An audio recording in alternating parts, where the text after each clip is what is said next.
Sometimes when we reach a certain age, society seems determined to cast us in the shadows, as though fun only belongs to the young. Yet if we stop and think about it, who understands joy better than those who've walked through the vast landscape of life, its ups, its downs, its quiet moments, and its exhilarating peaks? What if the real secret to lasting happiness isn't in endless novelty, but in embracing fun with the wisdom we've so patiently earned? Today, let's explore how to bring more play, laughter, and delight into the prime of your life. This isn't about pretending to be someone you're not.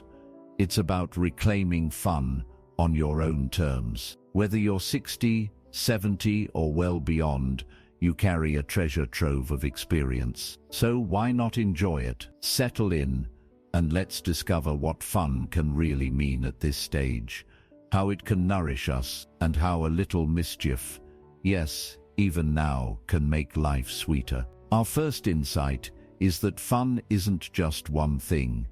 It's whatever lights you up. Early in life, so much was dictated by responsibilities, raising families, building careers, caring for others. Now the script flips. You have a chance to decide what's enjoyable. No need to fit anyone else's definition. Some find joy in gardening, others in learning a new instrument, joining a hiking group, or just chatting on the phone with a longtime friend. There's real value in tailoring fun to your own likes, without apology. To put this into practice, think about what left you smiling in the last week.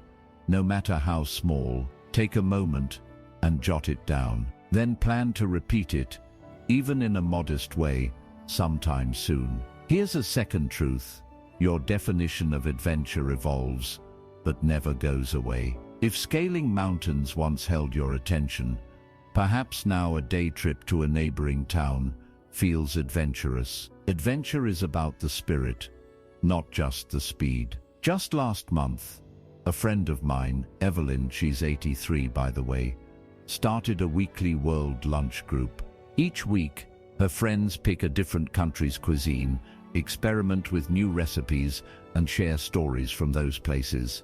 It's not physically strenuous, but it's still adventure, adding color and flavor to routine days. Consider how you might inject a touch of adventure into your regular schedule, maybe through travel, unfamiliar foods, or learning something entirely fresh. While we're talking about joyful activities, here's something our generation knows. Fun deepens with the people you share it with. In youth, fun often meant large gatherings and noise. These days, it may mean laughing over coffee with a single friend, or reminiscing with a sibling. Studies have found that social connections do wonders for well-being, far beyond entertainment. The action here is simple. Reach out to an old friend, or join a local club or group. If that feels daunting, start with a phone call. A little effort brings bright dividends. Let's pause for a quick moment. If you get value from what we have presented, please like and subscribe to help us grow our channel, Ageless Intuition. Your support helps our community of thoughtful, lively souls stay connected and inspired. Now, here's perhaps an unexpected insight. Fun and creativity travel together. Maybe you once enjoyed painting, but set it aside for years. Or you're curious about trying pottery, writing memoirs, or even dabbling in digital photography. It's less about talent and more about the delight in the process. There's a certain freedom in letting go of the need to excel or produce, and instead giving yourself permission just to play. Try setting aside one morning a week for a purely creative pursuit. No outcome or judgment attached. Sometimes people imagine that fun at this age must be quiet or serene, but let's not rule out a little healthy mischief. Remember days of harmless pranks or dancing a bit too long at a wedding. The spirit of mischief isn't about breaking rules, it's about breaking routine in safe and joyful ways. Maybe it's organizing a surprise gathering for an old friend, or trying something simply for the delight of it, like karaoke, even if you're off-key. If you have a memory of doing something playful and spontaneous recently, cherish it. And if it's been a while, consider what small, silly action might brighten your day. One of the great gifts of later life is perspective. You know perhaps better than anyone which kinds of fun last and which are fleeting. There's satisfaction in lingering over a meal, in playing games that challenge your wit, in savoring a favorite book for the fourth time. As responsibilities shift, you're free to favor quality over quantity. If you once rushed through meals or occasions, now's your time to savor. Pick one activity you used to rush, and this week, slow down. Notice how that changes your enjoyment. It's also worth acknowledging that bodies change, and sometimes the idea of fun needs to adapt too. Maybe all-night dancing is less appealing than it once was, but movement in any gentle form, Tai Chi in the park, swimming laps, or even energetic walks, can be a source of both fun and energy. The key is to match your activities to what your body enjoys now, while still stretching a bit. If mobility is an issue, consider chair yoga or even virtual museum tours. Fun isn't limited by miles run. It's limited only by your imagination. Now let's compare two approaches, because sometimes it's not just what we do, but how we do it that's most important. Take the example of joining a group activity. Some might sign up for a community choir and immediately race to master every note, approaching it with the seriousness of a major life project. Others might join simply for the joy of singing alongside their neighbors, choosing laughter over perfection. In most cases, the group that focuses on enjoyment and camaraderie rather than flawless performance keeps their spirits high and attracts lasting friendships.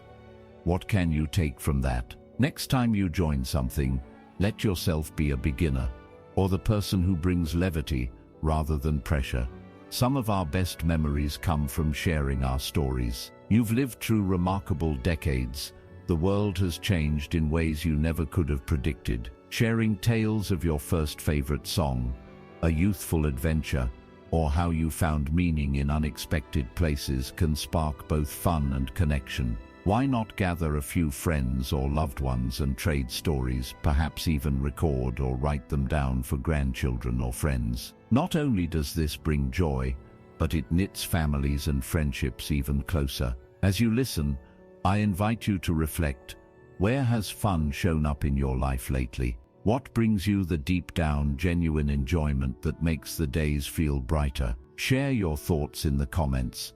Our community here is rich in insight, and your experience might just inspire someone else to try something new. To recap, fun in this stage of life is about honoring your own preferences, savoring adventure as you define it, cherishing social moments, tapping into creativity, welcoming gentle mischief, favoring quality, adapting to new realities, and sharing cherished stories. Each insight comes together to form a tapestry, one that's uniquely yours, vibrant with experience, and alive with possibility. You've gathered decades of knowledge, resilience, and perspective. Now is the time to use that wisdom to sprinkle more joy, more simple, authentic fun into your everyday. Your sense of fun, guided by everything you've seen and learned, is more powerful than ever. You belong to a community that values laughter,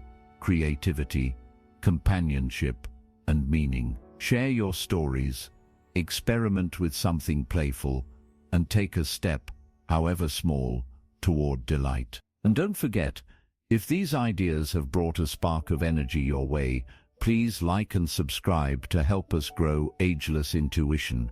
We're building a gathering place for joyful souls just like you. Thanks for watching. Tap that like button and subscribe. If this brought you joy today, we're growing thanks to wonderful folks like you. Wishing you a peaceful day wrapped in warmth and love.